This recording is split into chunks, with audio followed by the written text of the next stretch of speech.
14 avril. Luc, chapitre 16, verset 19, à chapitre 17, verset 10. Il y avait un homme riche, toujours vêtu d'habits coûteux et raffinés. Sa vie n'était chaque jour que festins et plaisirs.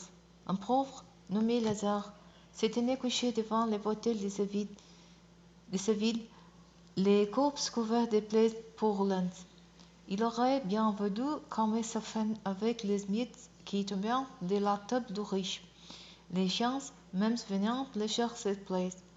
Les pauvres moururent, et les anges l'emportèrent auprès d'Abraham. Les riches moururent à son tour, et on l'enterra. De ce jour des morts, où il souffrait cruellement, il leva les yeux et aperçut, très loin, Abraham et Lazare à côté de lui. Alors il s'écria, « Abraham, mon père, aie pitié de moi. Envoie donc Lazare qui trempe les bouts de son doigt dans l'eau et me rafraîchisse la langue, car je souffre horriblement dans ces flammes. » Mais Abraham lui répondit, « Mon fils, souviens-toi de combien de bonnes choses tu as eues pendant ta vie, tandis que Lazare n'a connu que des malheurs. À présent, ici, c'est lui qui est consolé, tandis que toi, tu es dans les tourments. De plus, il y a maintenant un immense abîme entre nous et vous, même si on le voulait. On ne pourrait ni le franchir pour aller d'ici vers vous, ni le traverser pour venir de chez vous aussi, ici. Dans ce cas, dit-il le riche, je t'en conjure, père, envoie au moins les arts dans la maison de mon père, car j'ai 5 frères qui les avertissent pour qu'ils n'aboutissent pas aussi dans ces lieux de tourments. Ces frères ont les cris des Moïse et des prophètes, lui répondit Abraham. Qu'ils les content? Non, père Abraham, répondit l'autre, mais si quelqu'un qui vient de ce jour des morts et va les trouver, ils changeront.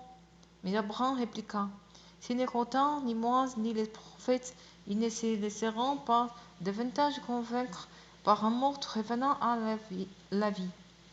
Jésus dit à ses disciples, il est inévitable qu'il y ait pour les hommes des occasions de chute, mais malheur à celui qui crée de telles occasions. Mieux faudrait pour lui être précipité dans le lac avec une pierre de meule attachée au cou que de provoquer la chute de l'un de ces petites. Prenez donc bien garde à vous-même. Si ton frère s'est rendu coupable d'une faute, réponds-le et s'il change d'attitude, pardonne-lui. Et même s'il se rend coupable à ton égard cette fois au cours de la même journée, et que cette fois il vient te retrouver en disant qu'il change d'attitude, pardonne-lui. Les apôtres diront au Seigneur, augmente notre foi. Si vous avez la foi, leur répondit le Seigneur, même aussi petite qu'un grain de moutarde, vous pourrez commander à ces mourants-là, arrache les racines du sol et va te planter dans la mer, et il vous obéira. Supposons que l'un de vous est un serviteur occupé à labourer ou à garder les troupeaux. En les voyant rentrer des champs, lui direz-vous, viens vite, assieds-toi à table. Ne lui direz-vous pas plutôt, prépare-moi mon dîner, mets-toi en tenue pour me servir jusqu'à ce que j'ai fini de manger et de boire. Ensuite tu mangeras et tu boiras à ton tour. Le maître doit une reconnaissance particulière à cet esclave parce qu'il a fait ce qui lui était commandé? Bien sûr que non. Il en est de même pour vous. Quand vous aurez fait tout ce qui vous est commandé, dites, nous ne sommes que des serviteurs sans mérite particulier.